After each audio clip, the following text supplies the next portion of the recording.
Welcome to Career Coffee Chat Live. I'm your host, Erin Urban, certified career strategist and executive coach, helping driven, experienced professionals remove career roadblocks to achieve more impact, influence, and income. And I am really excited to have Ryan Miller on the show today as a special guest, and we'll be talking about how to live the best version of you. Now, a little introduction about Ryan. Ryan is a dynamic professional. He's a dynamic coach, and he helps high performers achieve all they want from life. And as we were just talking backstage, we are talking a little bit about, what does that look like? And it's interesting because while you may feel successful, are you truly fulfilled? And that's a little bit about what we'll be talking about today. And he also is a host of the Excellence Mindset podcast. Now, if you're just tuning in, I welcome you to say hi, say where you're from, say your name. If you're from Facebook, please do state your name because sometimes I can't see that. And even if you're tuning in from LinkedIn, please do say hi and state your name. We'll just take a momentary pause to make sure we are live before I introduce Ryan and bring him on the show. So a little bit about how to live the best version of you. The best version of you, that's really a tricky question because we think we're living the best version of us. And some of us, whether it's forced upon us or whether we just have that momentary pause to have reflection during this challenging time, we're kind of waking up to realize that maybe we're not as fulfilled as we thought we are, right?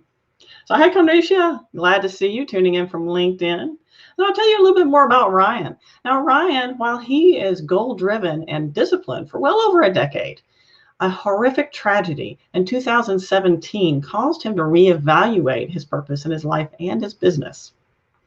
Through that journey, it became clear that he was not maximizing his unique gifts and talents. Sound familiar? And he needed to make drastic changes to live the life he'd been called to do.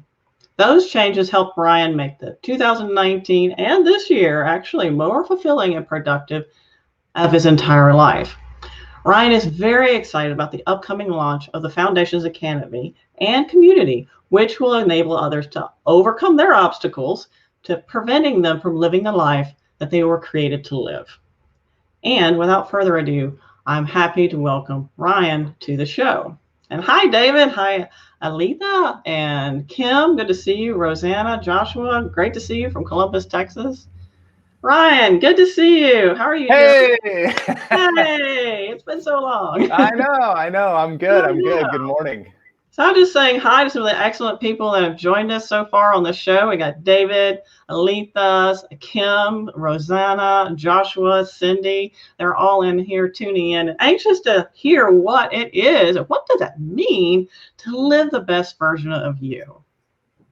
Yeah, that is such a great question. I think I should have just had something super powerful to say. No, you shared a little bit of, my backstory and my bio. And, so for me, for the first 15 years of my professional career, I was goal-driven. I was very successful in sales. I worked for a large publicly traded company. I was doing well there.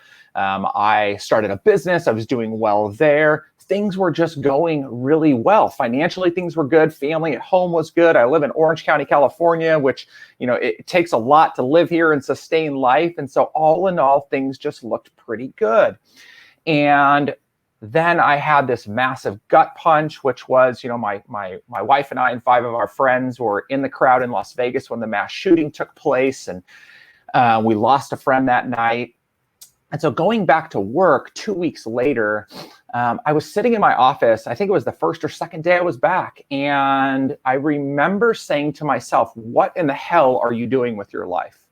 And that was so crazy to ask. I'm sure, as a coach, you get this same thing. It's my life was together. I was disciplined. I was goal-driven. And so how could I ask myself such a question? And as I began to unpack that, it took me 7 months to do so, I recognized that I was not living the life I was called to. I was living a good life. I was living a successful life, but my life was missing components that were allowing me to truly be filled up on a day in and day out basis. So that is the beginning of what I believe it means to live the life that we've been called to. And that's so powerful, Ryan. Thank you for sharing that. And if for those of you who are not familiar, those mass shootings were extremely tragic and very traumatic. And Ryan actually lived through that experience. And that is a wake up call. And sometimes we have those wake up calls. And I will share with you that for those of you tuning in, this may be a wake up call time for you, whether it's forced upon you or whether you just have that time to yourself to reflect. And are you filled up? Are you living the life you've been quote unquote called to do? Or do you feel that sense of fulfillment? Mm. And if you don't mind tuning in and just drop a few notes in the chat, how do you resonate with what Ryan just said? Do you feel like you're living that life you were called to do, or living your passion, living your dream? And Ryan, and speaking of passion, do you feel like that is what you were missing? What was it you feel like it was missing, that component, that missing part of that puzzle for you? Yeah, there was a lot of unanswered questions. And so as I began this kind of huge step backwards or rewind, I started back at, and this was, you introduced, talking about this Foundations Academy and community that I have. It was going back to the foundation of who I was. And so I had to start by answering the question, which was, who am I? And what have I been called to? And as you start answering those questions, as I started answering those questions, I started to understand that there was passion that I had, there was belief that was not aligning with the way that I was living my life. Again, this wasn't about living unethically. This wasn't about making horrific decisions, though I've had plenty of those in the past. It was just about a misalignment of, I want to get up out of bed every single day, and to the best of my ability, I want to do what I love. I want to do what drives me, what excites me. This is not a life of rainbows and unicorns. We're in the midst of, just deep struggle right now in our country and our world on many different facets. But that doesn't mean that I can't love sitting in front of a camera right now and having a conversation with you, or coaching a client, or building a relationship. And so it had to start there. It had to start with asking those basic foundational questions, which, by the way, organizationally, companies do all the time, right? That's mission, vision, values, even, like long-term vision and goals. But as an individual, rarely, if ever, do we go through the exercise of beginning with who we are and what we've been called to. That's so true. You made a great point there. We don't always ask ourselves, what's my priority? What am I called to do? And hey, what are my gifts? Because we love to talk about passion. And I think passion's great. And passion can be a double-edged sword sometimes. I'm passionate about cycling. However, you will never see me in the Tour de France because that's just not my gift. So what's your gift? And sometimes those gifts aren't sexy, but they're oftentimes aligned with your vision, your mission as a person, what lights you up and what brings you energy. So Ryan, when you're working with people and when you're coaching them, when you're trying to drill down to the heart of what that foundation might look like for them, what are some questions that you ask them? Yeah. So really one of the basic things that I begin by asking is, what gets you up out of bed every single day? And again, it sounds so soft early on for people, but I want to know, what is it? Like, one of the things that drives me, and again, I say a lot of things that people are like, you probably shouldn't say something like that. But, one of the things that motivates me and really gets me out of bed, drives me to hustle, to sell, to serve clients is fear. And it's a healthy fear birthed from the fact that back in 2011, when I started my coaching and consulting practice, it was a bumpy road for 18 months. And my wife was at home with 2 young kids. We didn't have a lot financially. I was trying to sustain a mortgage. We were really struggling. And we didn't get to enjoy nice new cars or out to dinners and things like that.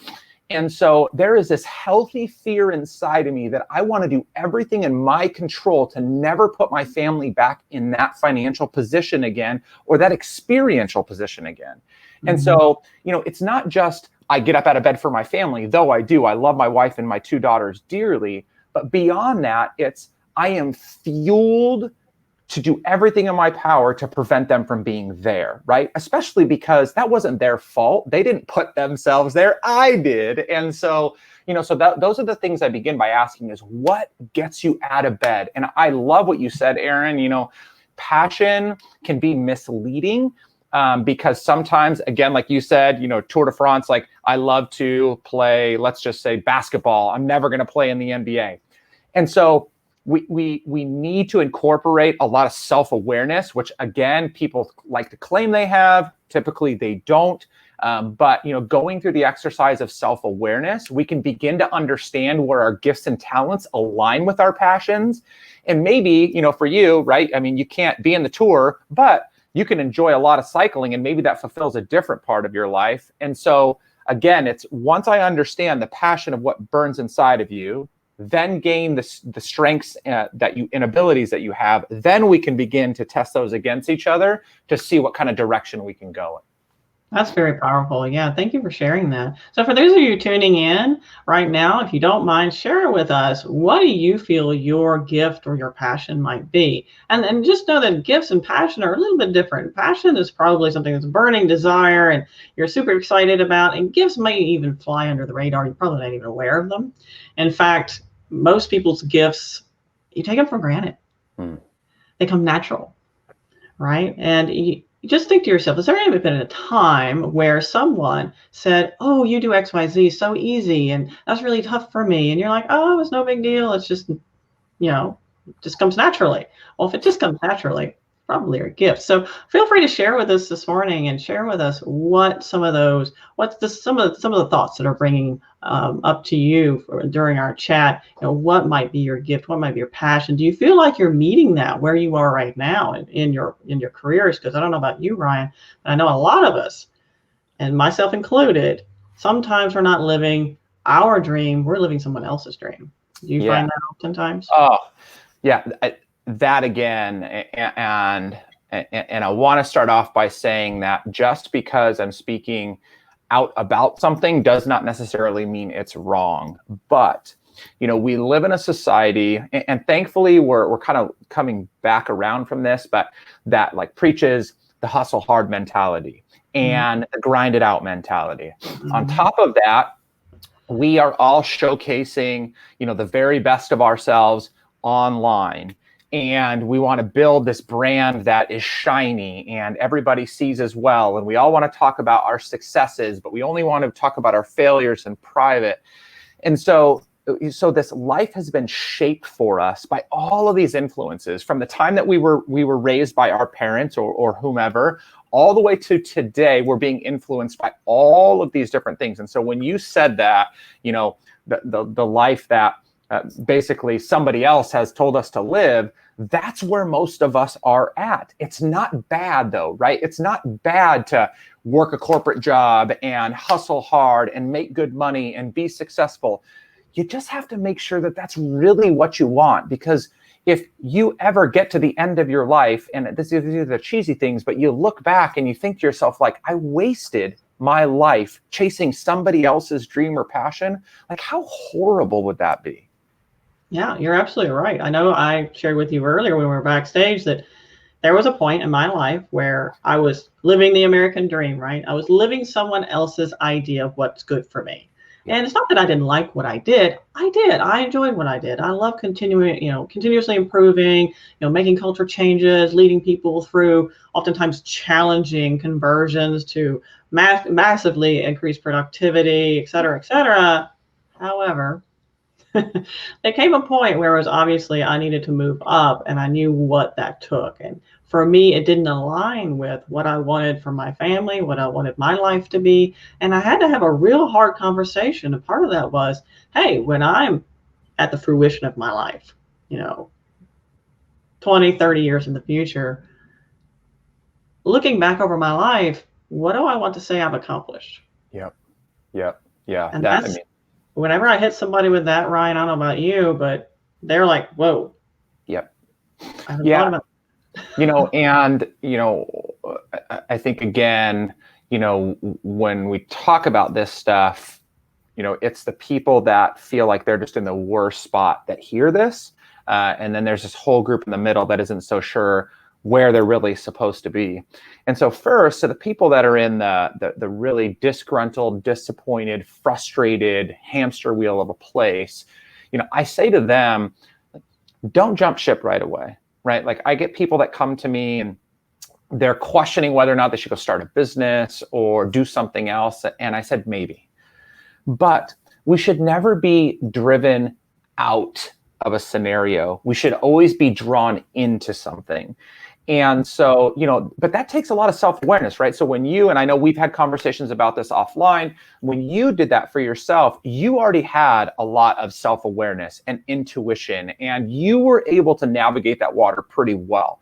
Most people just don't have that level necessary to be honest with themselves, because you're always questioning, am I jumping ship for the right reasons or the wrong reasons? Is this selfish? Is this, whatever? There's just so many questions that need to be answered. So you want to be careful, because disgruntled does not always mean get out. You may be able to reshape that environment in order to fulfill yourself. On the flip side, for those people that sit in the middle, which I would say that's the majority of the population, it is time for you to start asking questions around where your life is going, right? What is your vision for the future?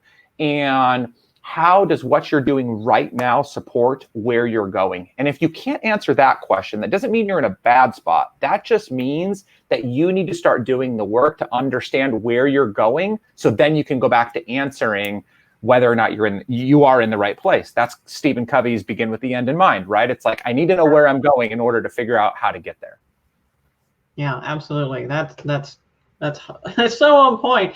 Gosh, are we speaking the same language? I think. I don't know. For a minute there, I thought we were wearing the same color shirts too.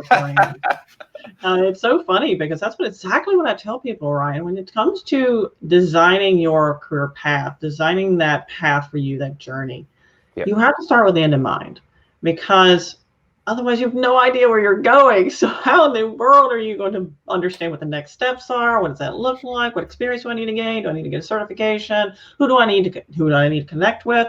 I mean, all of these questions can't be answered unless you know where you're headed. But there's a lot of people out there, Ryan, that they just no idea. They have what I call open door syndrome, right? And they can be very successful people, in the executive suite people. And I will share with you that in Houston, Texas, particularly, we have some of those people who are in executive positions in oil and gas, for example. And, well, they're looking at maybe finding somewhere else, and they don't even know where to start. Like, asking that questions like, what drives you? And then, okay, so once we understand what drives them, and then how that might align with something external, what else do you recommend people do? I mean, just a huge overview of what you might, express to them to help them guide their steps. Yeah. So after I have asked that question and I have some bit of answer there, then I move into this phase of, I call them functions, but basically like the habits and disciplines of our life. So as I believe I'm doing the right things, the habits and disciplines, then I want to go through another exercise of self-reflection. Are the things I am doing supporting who I am and who I want to become? So it's a kind of a present state of knowing and being myself, and then this future state of who I want to become. And so it becomes a day-to-day exercise. It's extremely painful for people at times, but I want to know, a very silly example that I use a lot is almost everybody would say, I want to be a good person. Right? That's just a characteristic we all want to be known for. And then pre-pandemic, when we actually drove into work every single day, I would say, and I've done this in live workshops, which is hilarious, I would say, how many people got frustrated and cut somebody off as the result of them cutting in front of you on the freeway? LA traffic especially, right? And so people would raise their hand. And I'm like, okay, put your hands down. Now, how many of you believe that cutting somebody off just to get in front of them, one spot in a car, is the characteristic of a good person? And nobody could raise their hand. And I'm like, it's as simple as that, though it's very complex and there's a lot more depth to it. Are our behaviors indicative of who we are and who we want to become. And so again, Oh, yeah. lots of self-reflection there, because what again we'll find is we're probably doing things that don't support who we want to be. And so again, we can start to detect some areas of misalignment, and we can bring those things back together to a place where we're doing the things that we actually want to do. Yeah, that's really powerful. You mentioned that Ryan. You know, I laugh because behavior is most of the reasons or that we do or may not see the success we want in life. Mm-hmm. Our certification or education or experience is important. Yep. And if you're not exhibiting the behaviors are conducive to leveraging your said certification, experience, and education, you won't see the success you want to see in life. Yep. So that's very interesting you bring up behavior. I like to send, just a quick shout out. Hey, Twee, how are you doing? Thanks for tuning in. And Tanya, great to see you online as well. So for those of you just tuning in, what we're talking about is how to live the best version of you. And Ryan is sharing with us some of the steps that he helps take his clients through, and some key things we need to think about how to tackle that. Even if you're wildly successful, you may not be 100% fulfilled. And I would argue to say that a lot of us are not exactly 100% fulfilled. And the idea here, correct me if I'm wrong, Ryan, is not to be like singing in the rain every single day. That's not realistic. But, living like that 80-20, the Pareto rule, 80% of the time we're excited, we're engaged, we're enthused, we're willing to go that extra mile. And you have the 20% that's not so exciting, like paying taxes, for example. Yeah. Well, okay. So there's something really, really good that you said there. Though we are going to, we're all going to do things that we don't necessarily enjoy, right? As an entrepreneur, maybe you're doing administrative work like that. I loathed that, and so finally I hired somebody to do that for me. Or maybe, disciplining your children, or for all the parents that are at home teaching their kids right now that are frustrated with that. There's a lot of things that we are going to do that we don't like, that we're not gifted in, that we're not passionate about. But that does not necessarily mean that those things can't be fulfilling for us. And here's why. If those things help lead us to where we desire to go. So again, if I don't do billing, invoicing for my clients, my business does not get paid, I don't sustain my family, and we're right back into the position that we are in. So sometimes it's just a reframing of our mindset. Again, not to polish up a turd and call it, a filet mignon. But if we had a different perspective and a different mindset, then we can understand that even the minutia, even the things that just feel like we're grinding it out, those can actually be fulfilling when we understand that they're helping us get to the end. That is, yeah. So it's almost like being hyper present, being hyper intentional, being very mindful about the actions that you take, and understanding, okay, yes, I'm doing this, it's not exciting, and I will net this outcome. Mm-hmm. Because not everything we do is thrilling. For those people who do not like working out but really want to lose weight, you have to embrace the suck, if you pardon my French. And two, I would argue to say that we don't want that to be 80% of our experience. Right. You mentioned earlier on in our conversation about that true grit mentality, work hard, play hard. We talk that a lot in our American culture, and but well, I think by having that mindset, we've set up this expectation that things need to be hard. Oh yeah. Which equals kind of unfun and a little bit miserable, and nobody. What do you think, Ryan? Yeah, no, I mean, I think you're spot on in saying that. Again, definitely life is difficult. There are challenges. I don't feel that we should ever turn and run away from an obstacle. I believe that, that is a huge part of how we grow, how we learn, how we develop. And sometimes doing the hardest things are what separate the people that are going to be successful from the people that are not. So like, I believe in all that. At the same time, life is not about just, everything has to be miserable. Like, it's going to be a grind every single day. I mean, go back to, and just because I get on these kind of like one-track minds at times, but you talk about, the Tour de France earlier, and anybody that's familiar with the fact, that over 21 days, these guys are riding thousands of miles on a bicycle.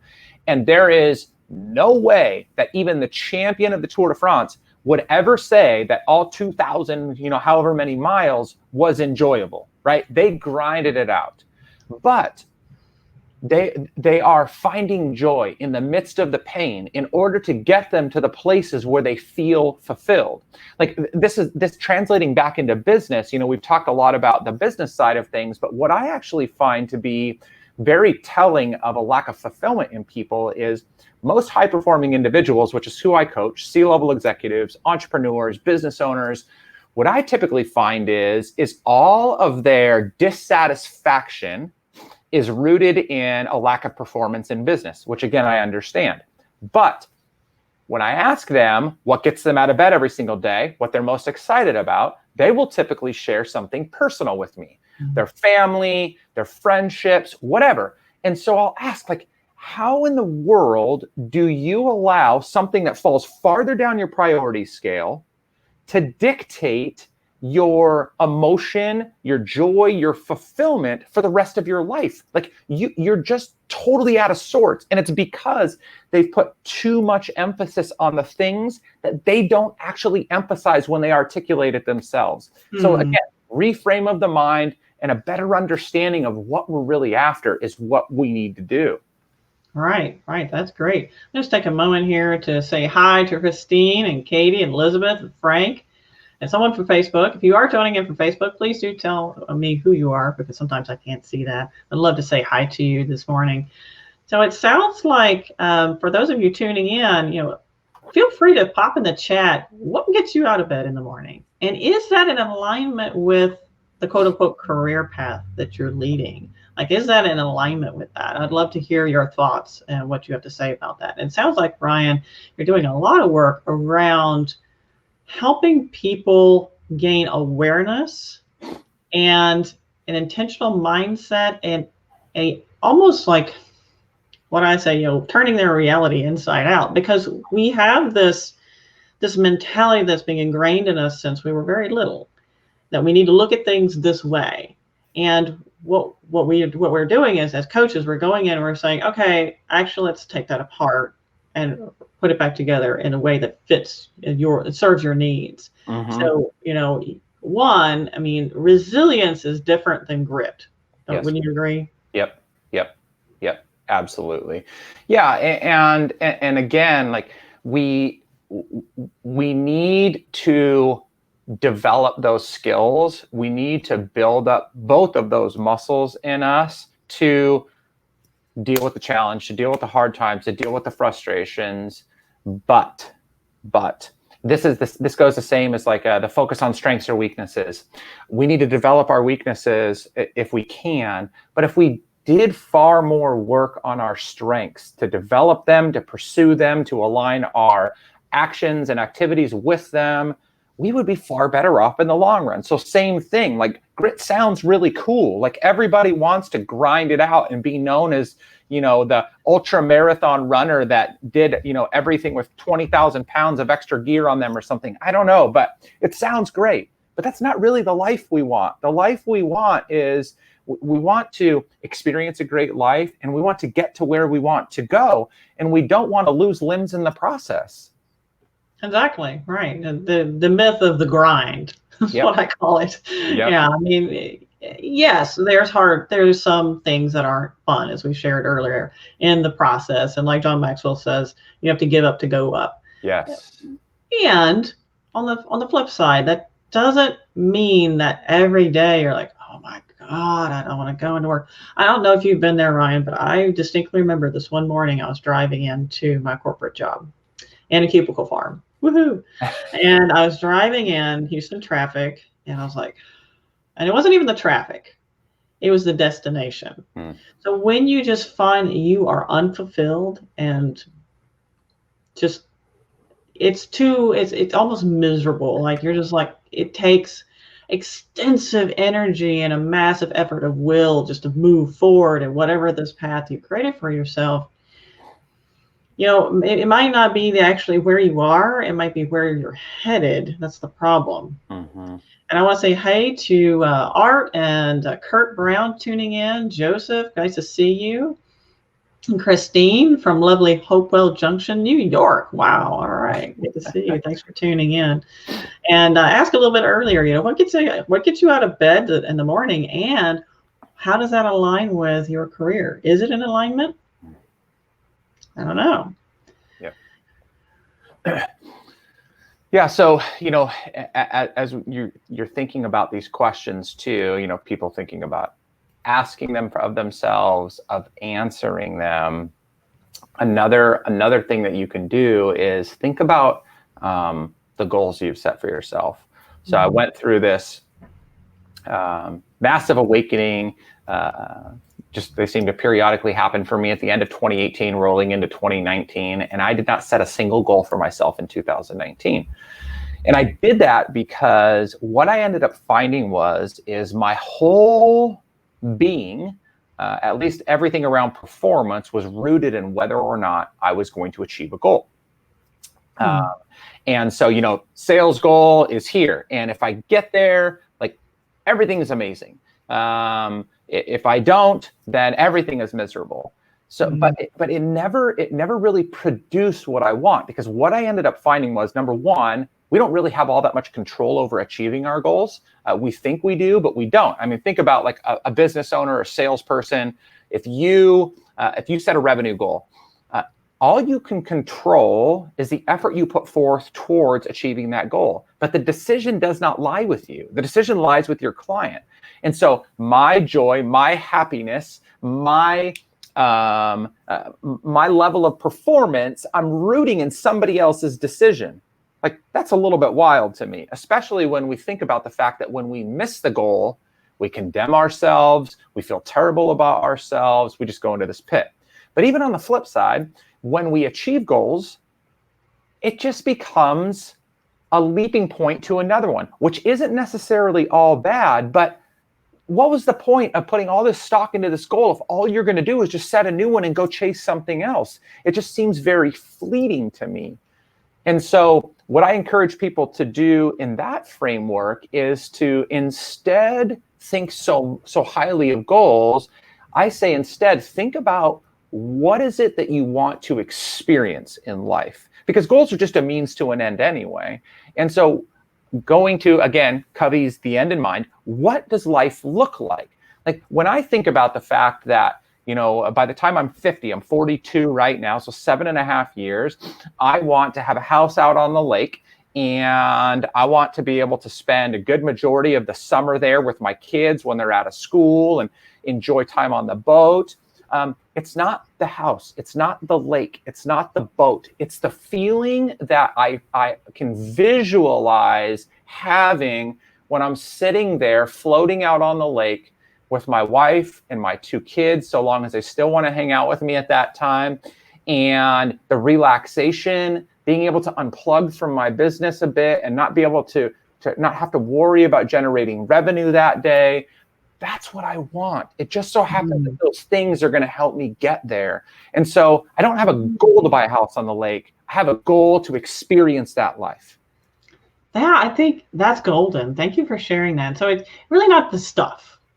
It's the feeling. Yep. And I think when you really peel it back and look at it more deeply, when we're thinking about stuff, it's really to create a feeling. Mm-hmm. And actually, I've done research where when people who like to shop a lot, let's take, for example, it's not really the shopping, it's that chemical feeling that's induced by said shopping. Yep. That's what's driving you. It's not necessarily the stuff, it's the feeling. Yep. So when we're thinking about, okay, what's that end point look like for me? What do I want to accomplish with my life, my career? What does that feel like to you? And if you want to, feel free to pop it in the chat. What does that feeling that you want? Is that freedom? Is that relaxation? Is that peace? Or is it more complex? It usually is more complex. And I'll say hi. Tanya said, having worked 25 plus years at 150%. Yes, I know Tanya definitely has done that. We've chatted. I'm now working on a path to find a great job with the ability to truly put family first. Good for you. Art says coffee. That gets him out of the bed. That's good. Me too, buddy. Me too. Whatever. I hear you. So let's see. Athleta says the essence of what you're trying to create. That's what gets her out of bed. So that essence, like that feeling of I'm creating something, I'm bringing something to life.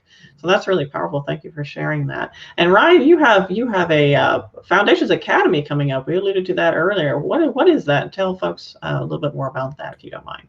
Yeah, so it is called Foundations to Freedom, and it is on on this personal experience that I had and coming to the realization that a couple of things are necessary. First, I need to answer those basic foundational questions for myself. Not basic at all, but just starting at the bottom. Who am I? What do I deeply believe in? What is it that I really want out of life?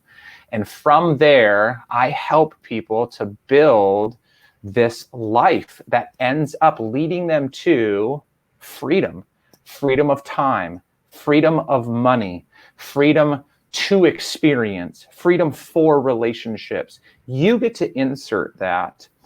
And along the way, as we're building out this practical pathway, you're doing it in a community of people that are striving for the same thing. Again, like it's easy to jump into communities that all want to make 7-figure incomes, which by the way, I do. And if you do, great. Like there's nothing wrong with that. But the challenge is we end up rooting it around something that becomes very narrowly focused, when instead, by building a community around belief and around a desire for experience, we can share in our uniqueness, all the while being supported by the community and group that's around us. Mm-hmm. And so it's been a vision of mine for the last 2.5 years. It's been a lot of work in trying to gain a good understanding for how I articulate the things that I have experienced myself, knowing that one size does not fit all. And now really I'm just at the place where I'm just encouraging people just to join into the conversation. Not selling them anything. I'm really just trying to build a community of people that want to be in this together to truly live the life that they believe they've been called to and experience all of the amazing things that happen as the result. That's awesome. And I think you can find out more information about that in the event description on Ryan's website. You can see more about that if you're interested. And Dewey says, walking in the morning, that gets her up out of bed. That's a great, it's almost like a meditative visioning process. I'll share with you a little bit about my morning routine. And the first thing in the morning, before I have breakfast, before I do anything, even coffee, I will sit there and assess what is it that I want to feel that day. So we're talking about feelings. It's not just the goal. And of course, part of it's the accomplishment. But what do I want to feel that day? What do I want to feel? Do I want to feel a sense of accomplishment? Because oftentimes we wake up in the morning to the alarm, beep, beep, beep, beep, in a sense of anxiety. Anxiety, and that's what we're feeling. We're setting off our day with this anxious, fearful, or not looking forward to something, and that just does not set the right tone. Yeah. So when you're trying to live the best version of you, be very conscious, and I'm sure, Ryan, you might agree, of what your inputs are and how you're managing those. What do those mean to you and how they affect you? What are some of the insights you have around that? Setting that feeling and an intention. Yeah, so I love the visualization practice. I just recently read a story of Pele, a world-renowned soccer player, that he would spend 30 minutes before every single game visualizing how the game was going to go. And so I love that. I am big on simplicity. And so one of the things that I try and relate to all my clients is to become like a child. And by that, I mean to become like a 2-year-old that asks you why every single time you give them an answer. Even if you give them the right answer, they just keep asking you why. And so that is my encouragement, is when you get up in the morning and you feel a sense of excitement, why? it's not the client meeting. You want to go beyond that. What's the root? Is it because you feel like you can give something? Is it because you're producing something? On the flip side, when I wake up with anxiousness or I go to bed with anxiousness and I'm sleepless, why? It's not because you dread your job. That could be part of the answer, but there's something deeper. There's something that's missing below that. And so we need to become like the child. And why, until we get to the root cause of the answer, which again leads all the way back to 99 out of 100 times a misalignment with who we are and what we're doing on a day in and day out basis. And, to Tanya's point, which, when she jumped into the chat there, like how true is that for so many of us, right? We have sacrificed something for another thing. Mm-hmm. And so I get that. And there are seasons of our life that we have to do that.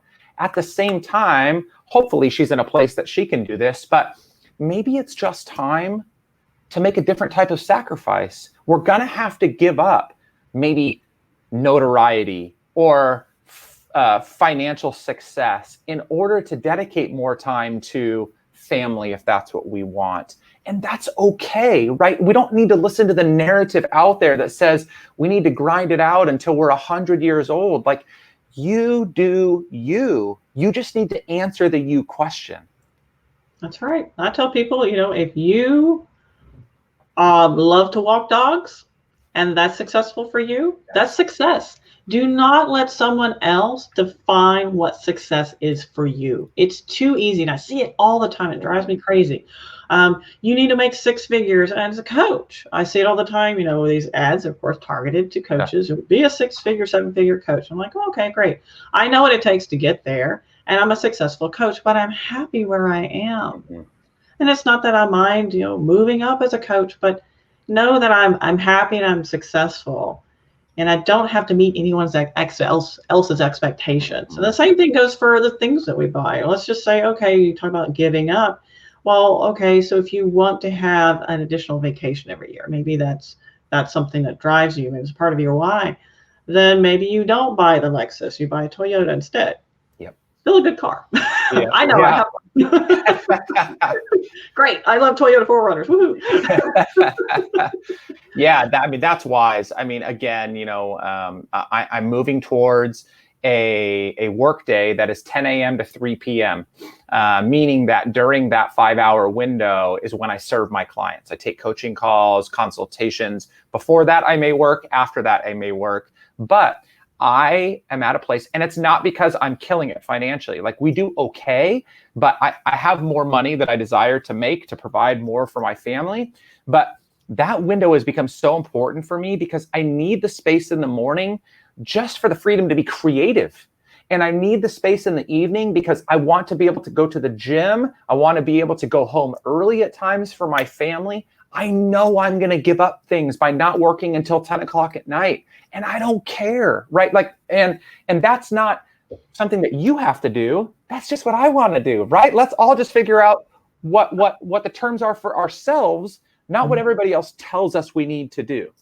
Absolutely. Absolutely. That's so true. One of my goals is like at 6:30, 7, no more work, Aaron. And I have the morning, so I have a different window. Like, mine's in the mornings. I set aside that time to do productive work, to be with myself, to do go ride my bike, whatever. So that's me time. And what's interesting is I started slipping because I'm very passionate about what I do. So be careful about passion. I'm very passionate about what I do, so I started slipping into the working 15 hours a day thing, and I did that for several months. And Ryan, I'll share with you, one day I woke up, I was like, what in the heck am I doing? Mm-hmm. What am I doing? I was like, I love what I do. I'm my own boss and I am terrible to myself. I would never stay at a job this is to me. What am I doing? It's just hilarious. It's sad and hilarious at the same time. I was like, okay, this has to stop. What are my priorities? Because I wasn't living to my priorities. I was listening to the noise too much. I was listening to what other people's expectations were. Oh, you should do all these things. Well, you don't need to do all the things. So let's see. Tanya just shared. She replied. She says, that was me 15 years ago. I left corporate, went to work at a school district so I could have more time for my boys. And currently my youngest is in college and doing well. And now I'm searching for something new. Sorry. That's Rosanna was sharing that with Tanya. Sorry about that, Rosanna. So Robbie said, my why is freedom. He said, what I do next, finish my novel, write articles, needs to be freedom of schedule. So good for you. I appreciate that. Yeah. And so that answer right there. So that response that Chevette gave, that to me, and again, like that is not Chevette. So I think it was the next one down. Okay, yeah, Chevette. That is not, again, that's not a prescription for everybody's life. But Chevette, if I could just bottle that up, right, like that to me is life.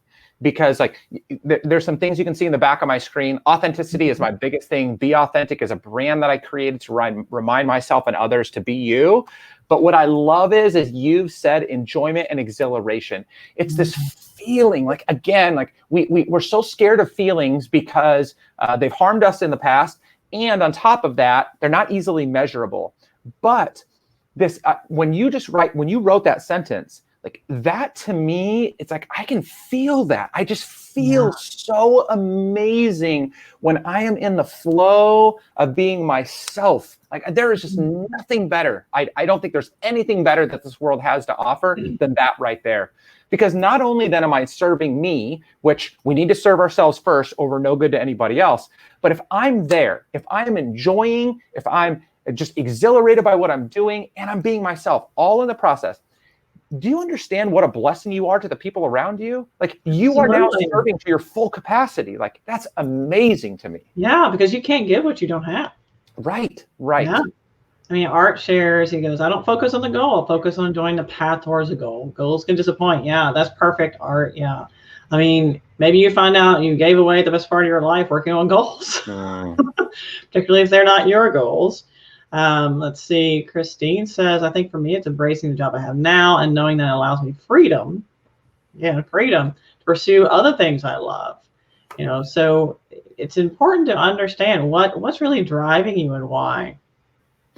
Yeah. And Robbie mentions, Art, she agrees with Art. She's a totally agree. I set parameters for my life and listen to my heart. And slowing down sometimes is what we need. I think what's interesting, Ryan, and we'll wrap up here in a few minutes. So if you have any other comments or questions for Ryan, please do pop it in the chat. We'd love to see you. And if you're watching later on and watching the replay, please feel free to say #replay and ask your questions or send a comment. We will see them. We will answer them. And feel free to share. Now that might take you out of this current thing, but if out of the current window, but feel free to share this with those you feel like can use a little bit more freedom and live the best version of themselves. So yeah, I mean, what's interesting is, we get so heads down and we don't take time. And I think part of this interesting time we're in right now is giving a lot of us time to reflect, whether we like it or not. And I don't know about you, Ryan, are you seeing more people that are saying, wait a minute, this isn't working for me anymore? Yeah. I think that, the unfortunate side of this pandemic and issues of racial tension in our country, it's just pent up a lot. It's built up a lot more challenge. Is that's piled on to what was already, people were already at kind of their limit. And so now it's like, I'm going to break if I don't figure something out. So I think we're seeing that. I also think that anytime we see the reduction in lifespan, so again, around a pandemic, people are losing their lives more quickly. We begin to ask those questions again. If I die tomorrow, have I lived everything I could today?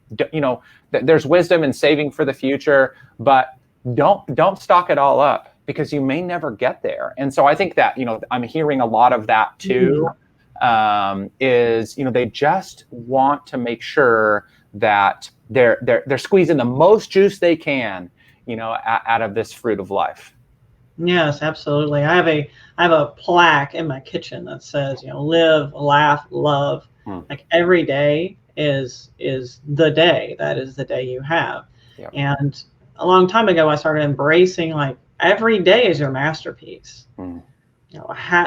Be present and be in the moment. And what's interesting is this particular pandemic, everything that we're going through has empowered me to do that more, because even if I have plans, it's like, Yeah. So, and I'm a huge planner, I love making plans. I have all the plans. It's not up to me. It's not up to me. I can't control those things. The only thing I can control is my attitude, my thoughts, my mindset, what I do, the actions I take, and that's it. And just letting go has been very cathartic for me. Yeah. Being able to work through that, because letting go is very difficult. Now, Christine shared something very powerful here. She says, we're trained to always go for the next big thing. And sometimes we have to remember it's okay not to. And someone asked, for you, Ryan, what's the top 3 tips for authenticity? Yeah. So first is you have to do the exercise of asking the questions of who you are. You need to understand your own identity before you can communicate that to anybody else. Number 2 is, once you know, then be that person. So literally just begin to communicate that person to the world around you, going through those self-reflective exercises of making sure that what you are saying and doing is actually aligned to that person. And then the third one is belief. Do you believe that you are who you say you are?